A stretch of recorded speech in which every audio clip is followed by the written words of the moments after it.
Hello বন্ধুরা, আমি আজকে একটু এই গাঁটি কচু বাটা করব। তাই জন্য গাঁটের কচুগুলো বাজার থেকে এনে ভালো করে পরিষ্কার করে ধুয়ে পাতলা পাতলা করে কেটে নিয়েছি, কারণ এটা মিক্সিতে বাটবো।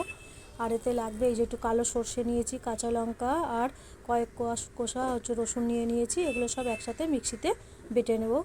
চলো তাহলে দেখিয়ে দিই কীভাবে করব এগুলো। আর আমি একটু এর মধ্যে একটু নারকেলও করে দেবো, তাই জন্য একটু নারকেলগুলোকে পিস পিস করে উঠিয়ে এই যে সব মিক্সিতে বেটে নিলাম।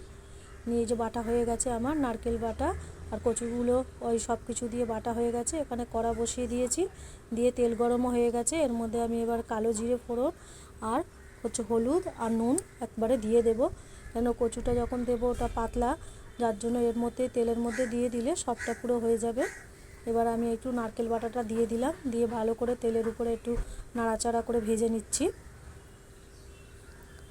একটু একটু নাড়াচাড়া করে দিলেই হবে। আর এটা আমি সর্ষের তেলেই করছি, কেন কচু এগুলো সর্ষের তেলেই টেস্ট ভালো হয়, একদম সর্ষের তেলেই বানাবো এটা আমি।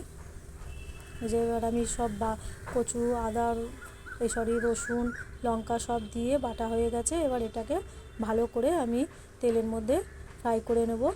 আর জানেনই কচু এইসব করতে গেলে কচুরলতি বা কচু এমনি কচুর শাক যেসব করতে গেলে অনেক সময় ধরেই করতে হয়, ঝিমে আছে, আর না হলে ভালো হয় না। এটা ভালো করে কষিয়ে একদম ভাজা ভাজা করে নিতে হবে।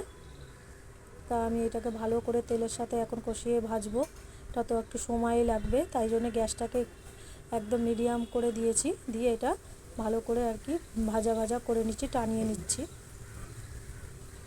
এটা এখন অনেক সময় লাগবে। এই যে একটু জল ভাবটা চলে গেছে, অনেকটা টেনে গেছে, তাও এখন অনেক টানতে হবে।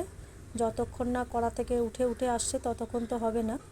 যাই হোক, এই যে আমার টানানোটা অনেকটা হয়ে এসেছে, কড়া থেকে এবার উঠে আসছে। আমি এবার এর মধ্যে চিনি দিয়ে দেব। দেখুন কড়া থেকে উঠে এসেছে কেমন। এর মধ্যে একটু চিনি দিয়ে দিচ্ছি, তাহলে একটু টেস্টটা ভালো হবে। অনেকেই আবার এর উপরে কাঁচা তেলও খায়, আমি কাঁচা তেল দেব না, আমার ছেলে পছন্দ করে না, সেই জন্য আমি তেলটা দিলাম না। যারা কাঁচা তেল খায় তারা দিয়ে নেবে। এবার গরম গরম ভাতের সাথে খুবই ভালো লাগবে।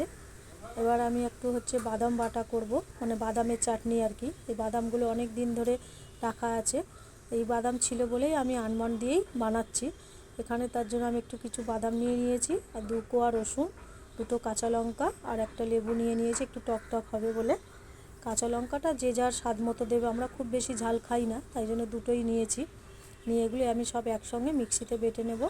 এই যে আমার বাটাও হয়ে গেছে। এটা আমি অনেকটাই একবারে করে নিয়েছি, কেন আমার ছেলে বর ওরা খেতে ভালোবাসে, এটা রেখে খাবে আর কি, যার জন্য একটু বেশি করে নিয়েছি।